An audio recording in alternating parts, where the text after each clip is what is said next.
I just picked up this Ego mini bike and I'm loving it so far. It's only got 1,000 watts, but it's still pretty torquey and fun to ride. I'll do a quick launch in sport mode. I already flipped the switch under the seat so it's ready to go.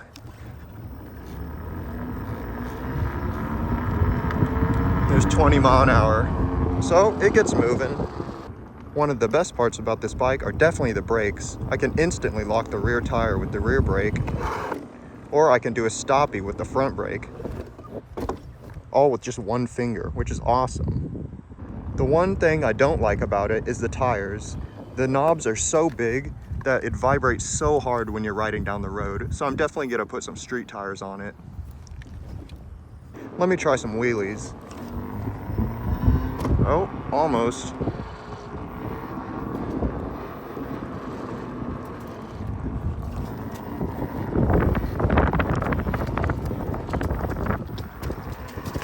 Yeah, it'll do a wheelie, but you have to be going so slow that it's pretty hard to balance. Even though the stock bike was fun, you guys know me, it's time for me to tear it apart and make some serious upgrades. I might as well show you guys the stock electronics before I pull them out. It starts with 2 battery compartments that have 2 XT90 connectors with 2 extra conductors in them for the battery communications. Let me get that out of the way. Those 2 connectors go into a battery combiner circuit right here. It's completely epoxied up, so I can't really tell what's on it.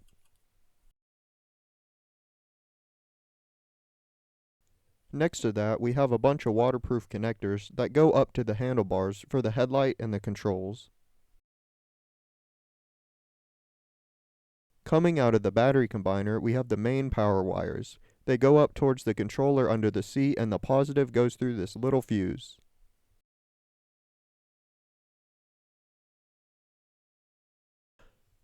Speaking of the controller, it's actually a 50 amp controller, which means this bike is actually 2,500 watts, which explains why it's quicker than I expected. The controller has these nice little rubber caps for the power connections and the phase wire connections. Next to the controller is a 12 volt converter, and this converter can actually handle 72 volts, which is pretty convenient. Once I remove all the stock electronics, this bike should be a perfect platform to make an absolute beast. I want to see how much power this stock motor can take, so I borrowed the battery out of my Stealth Bomber and grabbed a 35 amp far driver controller. So let's see how fast it'll go.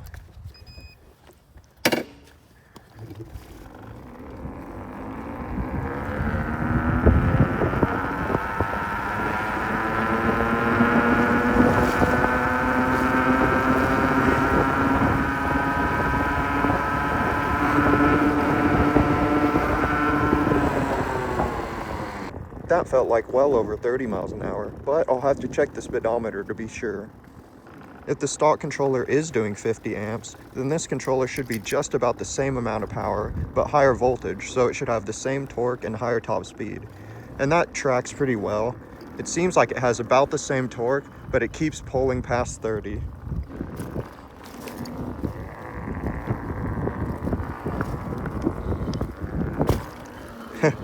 Wheelie's a lot better too. This bike definitely rides a lot better with a 72 volt controller and battery, but all that just for less than 10 miles an hour gain, I don't think it's really worth it. What if I wanted to get all 14,000 watts out of this battery? How could I do that? The first thing I'm going to need is a controller. The stock controller and this new Far Driver 35 amp controller can only do about 2,500 watts. We're going to need something a lot bigger. Here's a Far Driver 72-450. It can do 200 line amps, 450 phase amps. It's pretty heavy, and look at that heatsink. This thing could do some serious power. The second thing I need is a motor. There's no chance that stock motor could take 14,000 watts, so I got this one. 3,000 watt QS hub motor. This thing should be an absolute beast. I also got some street tires because I do not want to feel how hard those stock tires will vibrate at faster speeds. Before I put a tire on the motor, I have to put the valve stem in. I never did this before, so I thought it might be difficult, but it turned out it was pretty easy. all you have to do is get some soapy water and put it on the valve stem, then get your channel lock pliers and just crank it in there, and it'll pop through. I just put the street tires on. The front one wasn't that bad, but the rear one was definitely a struggle. Just make sure to use some tire spoons, soapy water, and maybe even heat up the tire a little bit, and you should get it eventually. One thing to note, these tires go on different ways for the front and rear. I thought I'd just mention that before I get 20 comments telling me I put my tire on backward. To get this motor to fit the swing arms, I had to grind a little bit on the bottom. I also had to drill out the brake caliper holder to fit around the larger axle. With this thick swing arm and these thick torque arms, I think it'll be plenty to hold this motor in place. I also had to trim this piece down a little bit. I'm going to mount the controller in the same spot as a stock one. It's going to be like this, but with these panels cut out a little bit here, so it can be further up. I think mounting it here is going to work great. It should have plenty of room from the seat, and the heatsink is covered by these side rails, so you can't even tell that it's there. Once I mounted the controller, I realized that the plastic piece that's supposed to go there won't fit anymore. So I'm just going to cut the middle section out of here because there's bolts holding the back and front on, so I can just bolt them on separately.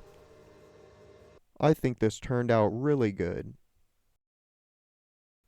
Once I had the controller and motor mounted, I couldn't wait to ride it, so I borrowed the battery harness from my stealth bomber.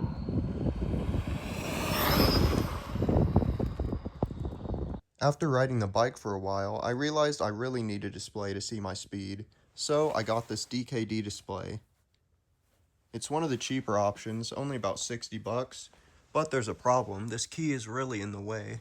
I'd have to put the display way over here, or way up here. I really don't want to do that, so I'm just going to ditch this key, put one right there, so I can put the display right there, nice and tucked in. The display's wires fit perfectly where the key mechanism used to be. It looks like this display is going to mount easier than expected. I happen to have these perfect little bolts. They go up through these two holes here and can go and thread right in. Pretty crazy. However, they can't go all the way in, so I got to do some work there to make the heads clear. Once I got some spacers and bolted it all up, it's really secure. After wiring up the display, I realized I should wire all the lights. The tail light has a ground, one wire for low, and one wire for high. The headlight has a ground, one wire for the running lights, one wire for the low beam, and one wire for the low beam and the high beam. With all the lights on, it's pulling less than 2 amps, so this 10 amp converter is way more than this bike needs. So I'm going to use this 2 amp converter that I already had. After a small crash, one of the pegs broke, so I was going to make some out of steel, because this shape doesn't look too complicated. But then I remembered I had some of these billet aluminum pieces, so I think I'm going to try and make them out of this, because this will be light but still a lot stronger than the cast aluminum. Here's how they turned out.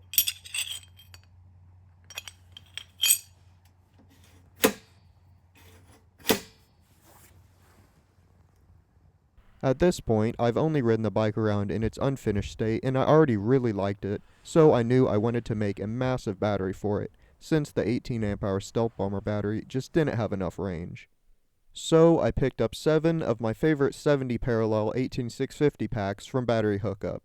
I'm only going to be using 6 for this battery. The 7th one is to build some extra tool packs.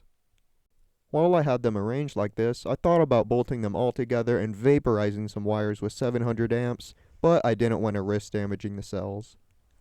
Here's how I salvage the cells from these packs. The first thing I do is bend up the bus bar on the end a little bit. After that, I take an angle grinder with the sanding disc and go along the end, sanding it down so that it can break off easier.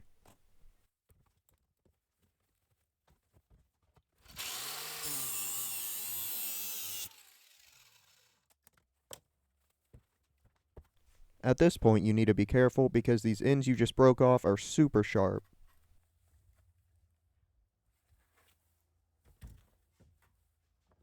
Next, I start on the negative side, and I very gently pluck the spot welds off. You have to be gentle enough so you don't pull a hole in the cell, but strong enough that you pull the spot welds off, which is a pretty delicate balance.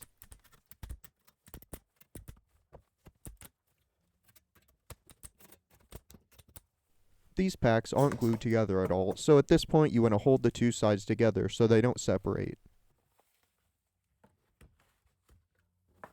The positive side is a lot easier since you can't pull a hole through the positive side of these cells.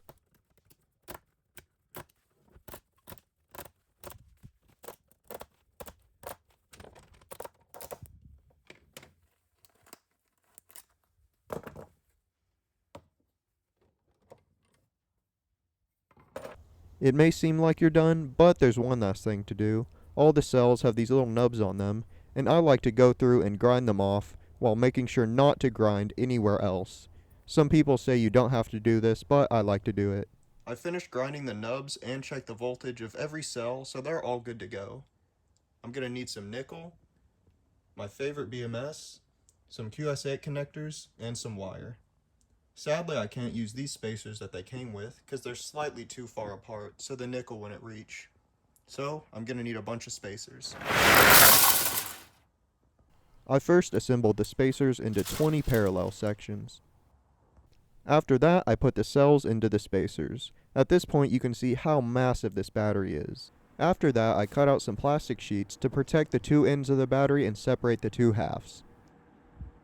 The BMS I'm using comes with two temperature sensors, and when your battery is this big, these are absolutely crucial. So I decided to cut two slots in the middle sheet so the sensors can sit right in the center of the battery where it should get the hottest.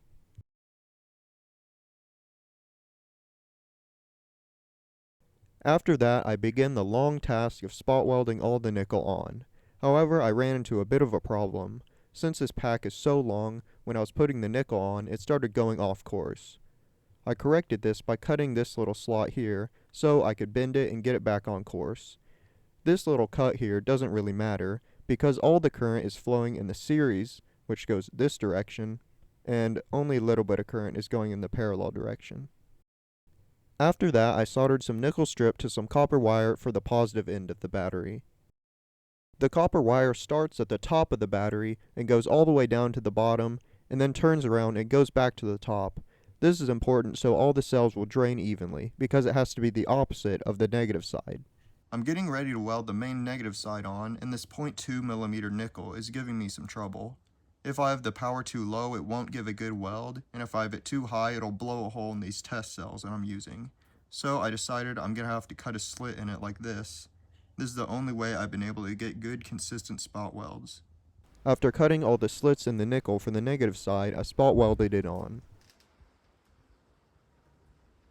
For the connections between the two packs, I spot welded some nickel strip on, and then I put one parallel connection, since, like I mentioned earlier, there's barely any parallel current. I put the plastic piece with the temperature sensors in the middle and then folded it up. The balance wires were super easy since all the tabs are on the top. After double checking the balance wires with my multimeter, I connected the BMS.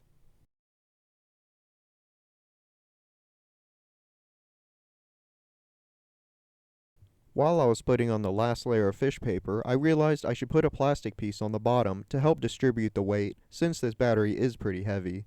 I think I'm going to try to find some clear shrink wrap to use on my future batteries, because it would be super cool if you could see the cells through the side like that. I recently bought some 200mm Kapton tape, which made taping this battery a lot easier.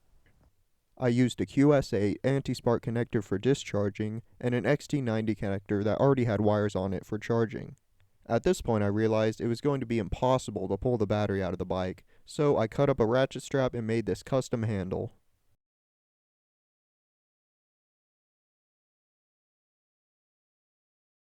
Once I shrink wrapped it and added some hot glue to seal up the ends, it was looking pretty good.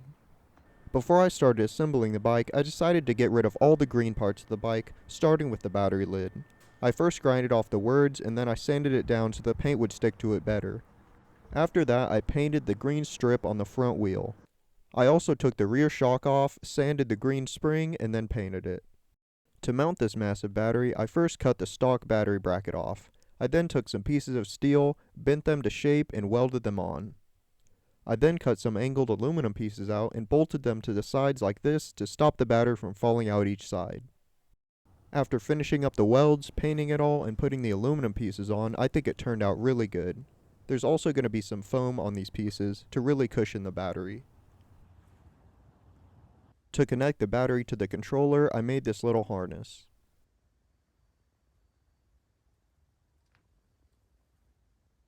Once I had the battery in place, I could route the motor cable.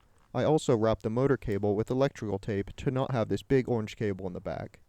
These wires don't look like they're going to fit here, but there's enough room behind the panel that goes right here. For the charging port, I grinded out the battery latch keyhole so I could install an XT60 panel mount connector.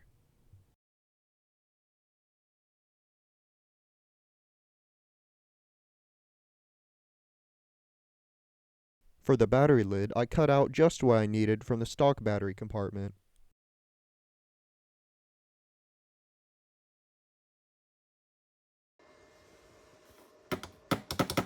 To open the battery lid, I just put the cable through this panel. I really like how this bike looks with no green parts, just black and silver.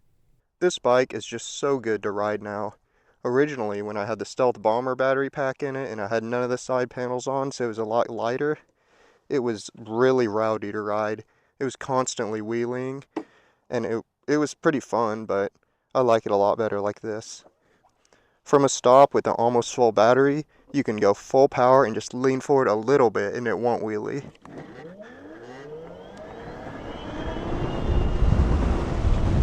Although if I do want to wheelie, it'll do it so easy. Here's 30 mile an hour, just completely stiff. Just immediately trying to wheelie. On a new concrete like this in this new neighborhood, it's like a racetrack, like I'm on like MotoGP or something.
If you're an actual like experienced rider, you could ride this thing so hard.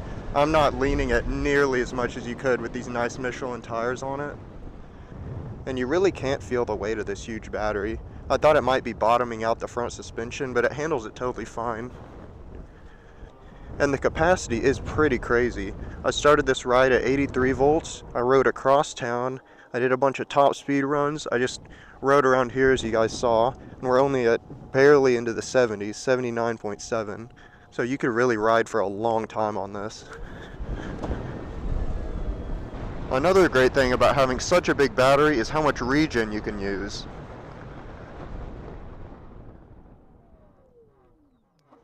That's 20 miles an hour to stop just like that, and that's only 40 amps. Let me turn it up to 60 amps real quick. Here's 40 to 0 with 60 amps regen.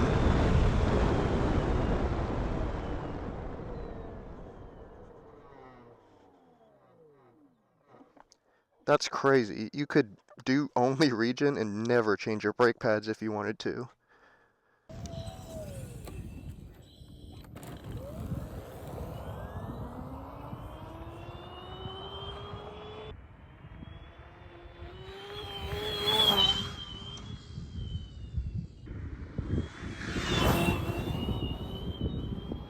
It's time for the top speed run.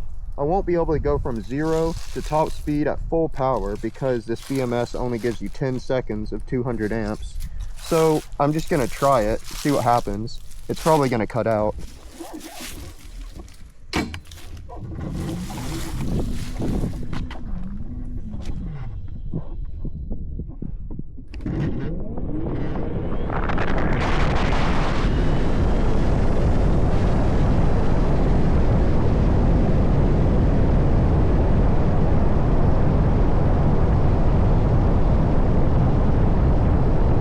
good thing about this BMS is you can just turn the key off for a bit and turn it back on, and it's ready to go. To find the real top speed, I gotta keep it in mode 2, which is only 100 amps, and go maybe 50 miles an hour, and then click it into mode 3 and go full throttle.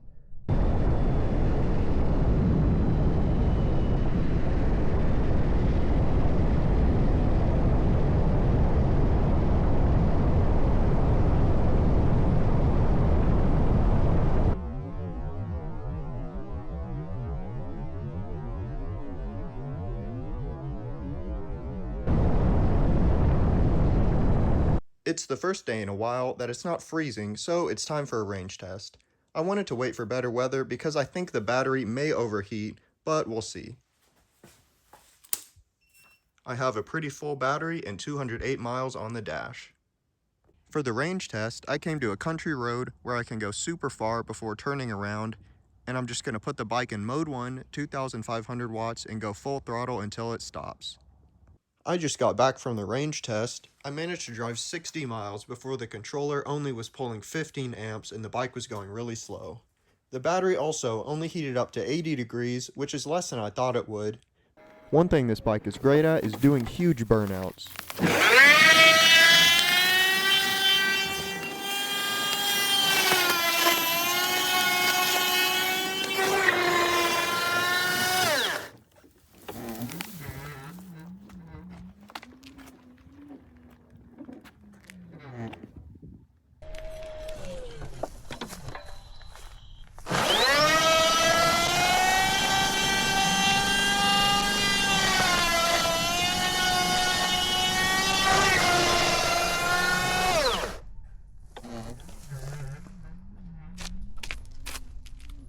In conclusion, I love how this bike turned out. I think it looks great and it rides great.